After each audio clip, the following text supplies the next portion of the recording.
Okay, so today we're going to talk about Epstein, right? And how at this point, they just seem to think we're all idiots, they're all geniuses. And at this point, they're just laughing in our faces, right? They think they're above us. They think they can just come out publicly and rewrite things they've said in the past, and we're all just going to let it go. And the reality is, we are all going to let it go, right? That is the sad thing above all of this. There is nothing we can do about this, right? As nice as it would be if we could do something about this, this is so high, this has gone so far, that there's very little we can do about this, except pretty much what we're doing right now, right? Talking about it, watching about it, trying to get it out there, trying to get some justice for these victims.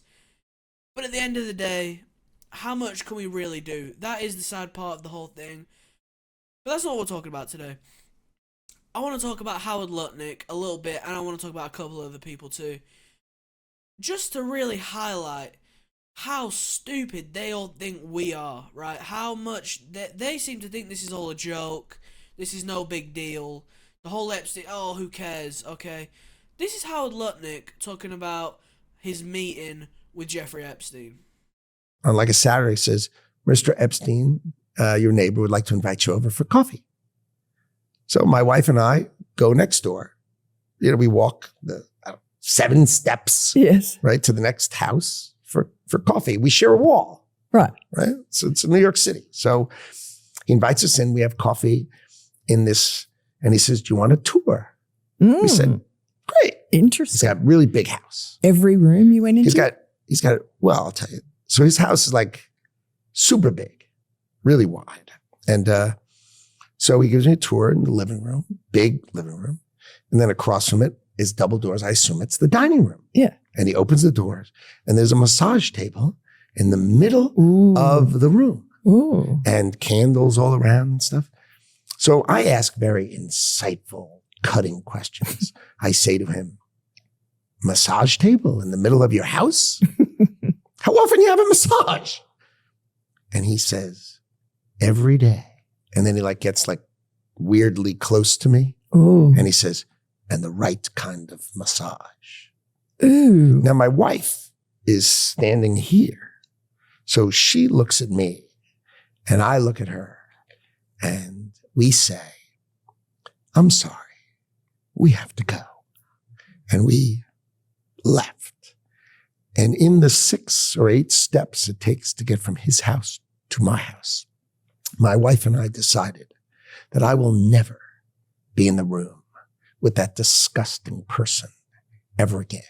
Really? So I was never in the room with him socially, for business, or for even philanthropy. If that guy was there, I wasn't going because he's gross. Oh. And so I look back at it as a gift. He is gross. I will never be in a room with this man ever again, for any reason. Interesting, right? First of all, the thing that you should really take from this is look at how easily and how well this guy lied, right? I mean, that was a good little performance he put on just there. That was a real nice... He should go for a fucking Oscar. I mean, that was creme de la creme. That was good shit right there. So that's what Howard Lutnick thinks of Epstein, right? He spoke to him one time before he was ever convicted of anything. 2005. Interesting. Explain this then. First encounter with him in his apartment, said you were disgusted, would never have any contact with him again. Did you in fact make the visit to Jeffrey Epstein's private island? I did have lunch with him as I was on a boat going across on a family vacation. My wife was with me, as were my 4 children and nannies. I had another couple they were there as well with their children, and we had lunch on the island. That is true, for an hour, and we left with all of my children, with my nannies and my wife, all together. We were on family vacation. We were not apart. To suggest there was anything untoward about that Interesting. So, you didn't only talk to him one time in 2005.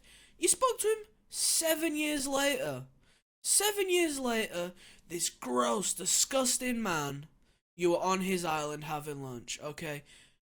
Just pay attention to how willing these people are to just lie right to your face, right? He went on a podcast, he thought it would never come out, he thought nobody would ever find out, so he could just tell the silly little lie, no big deal. That I saw him one time, and he's disgusted me so much that I never spoke to him again. Yet, there he was, on Epstein's Island in 2012. And not just that, he is all over the Epstein... There's a fucking plane going over. Okay, hold on. He's all over the Epstein files, right? He's not just... It's not just his one dinner, his one lunch with his family, right? He is seen in the Epstein files talking to Epstein up to 2018, which is the year he died, okay? Howard Lutnick is a lying little rat, and the fact that he thinks that, this is all fine, this is all okay, no big deal, is bullshit. Now here is Pam Bondi, the Attorney General, Pam Bondi, talking about Howard Lutnick after this revelation came out, after he is caught lying about what he did, pretending for some reason that he only ever spoke to him once in 2005, and then obviously found not to be. This is Pam Bondi responding to that. This is where this government currently is, this country currently is, because don't get it twisted. As much as I think the thing that the current sitting president and their whole party is a bunch of bullshit, I think the other side would be doing the exact same thing. I don't think any side is better than the other. I think if this was Biden or obviously Kamala in right now, I think this exact same thing would be happening. I don't think there would be any difference. I think there might be a bit more empathy on their side, fake empathy, fraudulent empathy. I think that both sides are just as bad as the other. Although, it does seem to be a uniquely this administration issue that I don't see much coming out about other sides, okay, right now. I know, but we'll see. Here's what Pam Bondi had to say about what we just witnessed. Nick today was testifying on the Hill, and he said that he had visited Epstein's Island in 2012 with his wife and children, and that's after he said that he had cut ties with Epstein, and Justice Department documents show that he was in contact with Epstein through 2018 over messages. So does the White House stand behind Secretary Lutnick right now, or given what he has said today, has there been any shift in how the White House is viewing Secretary Lutnick's performance? No, Secretary Lutnick remains a very important member of President Trump's team, and the president fully supports the secretary. I will just point out that there are a lot of wins in the news this week that people in this room have not asked about, because you continue to ask questions about the same subject, so let me point them out for you. So there she is. There's the Attorney General, Pam Bondi, who told us, there's thousands and thousands of files on my desk, and then all of a sudden they all went missing. And then it got ordered to let them release, and all of a sudden they've been found again. That's the Attorney General, Pam Bondi, who is talking about Howard Lutnick, a man who claimed that, first, I had only seen him one time, 2005. This is a man who had a relationship of, allegedly, in my opinion, whatever, with the most prolific pedophile of all time. Okay? And, we stand by him, no big deal. Anyway, why don't we talk about all the good shit we did? That's the Attorney General, Pam Bondi. That's her response to this. Now, that's not so shocking when you see Pam Bondi. She had to testify before a Judiciary Committee. And you're going to see why Pam Bondi might also just, not really think this is a big deal and not really care. Even though she's the one who was, ringing the horn on these Epstein files to try and get Trump elected, okay? And then as soon as Trump gets elected and she gets the Epstein files and realizes Trump is all over these things, all of a sudden she don't really care no more. No big deal. Let it slide. No problemo. Here's Pam Bondi. Thank you. I don't want that to get away. Thank you. Yep. Thank you, Mr. Chairman. Behind me, I have 3 documents from the DOJ production that are emblematic of the massive failure of the DOJ to comply with the Epstein Files Transparency Act. To my right is an email that was sent by the victim's lawyers to the DOJ. It was a list of names not to redact, a list of names not to release. What did the DOJ do with this email? They released this email in the document production. Literally the worst thing you could do to the survivors, you did. And they're getting phone calls. A lot of these people didn't want to be known. And we know you touched the document because you redacted one name and you redacted the lawyer's name, but you left the survivor's name there. The next document I want to show you, that was in the title, the victims' survivors' names, all right? The title of this one is Child Sex Trafficking, Co-Conspirators, fully redacted. And by the way, I'm gonna unredact them here. Les Wexner is in this. Now your your deputy attorney general said, oh, well, he appears hundreds of times in the files, but he doesn't appear in this file until I forced you to release it, where he's listed as a co-conspirator, not to tax evasion, but to child sex trafficking. Okay, so what you're going to see there is, or what you have seen there, is how when these files were released, there were certain people's names who were blanked out and certain people's names who were not blanked out, right? So a bunch of victims, right, the victims of these pedophiles, again, allegedly in my opinion, these victims, some of their names got released. You could find their names in these files, right, these victims. But they very well hid the names of the people who were accused of these crimes. I mean, they're blatantly doing it right to our faces.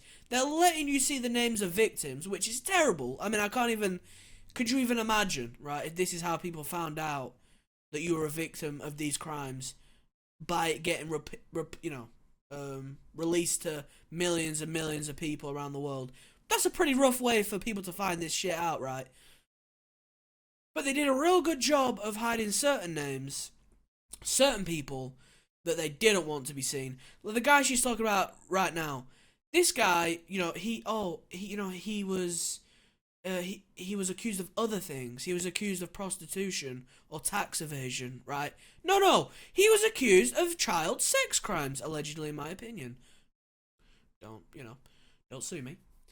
The crazy part is the fact they're so willing to do this out in public. I guess the issue we have now is they've been forced to release these files, right? It's not a choice, right? They've been forced to release these files.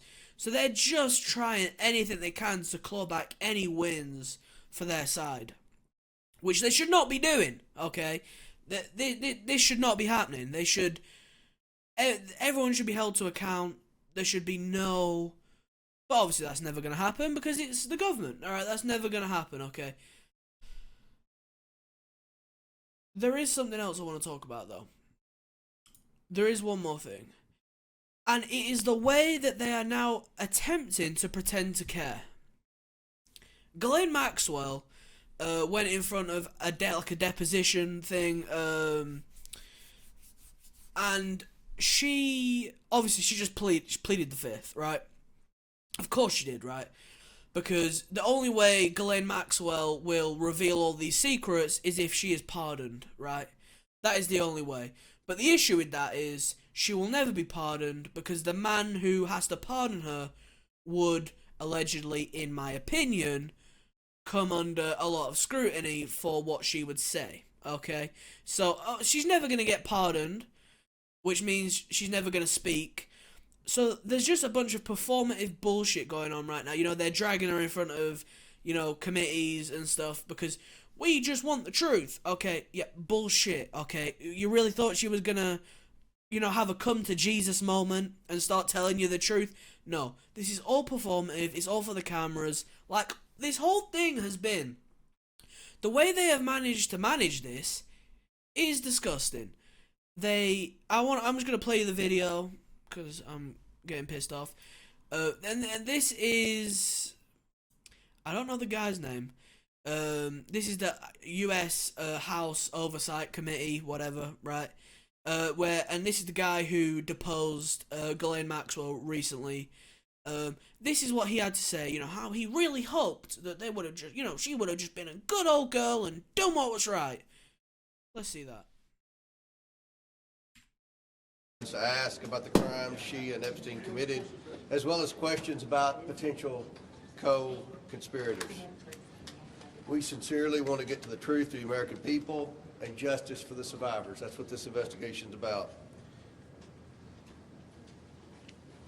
I want to mention the next steps.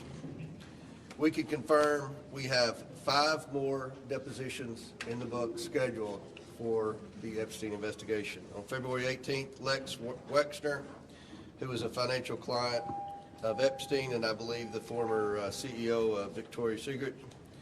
February 26th, we have former Secretary of State Hillary Clinton. February 27th, former President Bill Clinton. March 11th, Richard Kahn, Epstein's accountant. And March 19th, Darren Endike, Epstein's lawyer.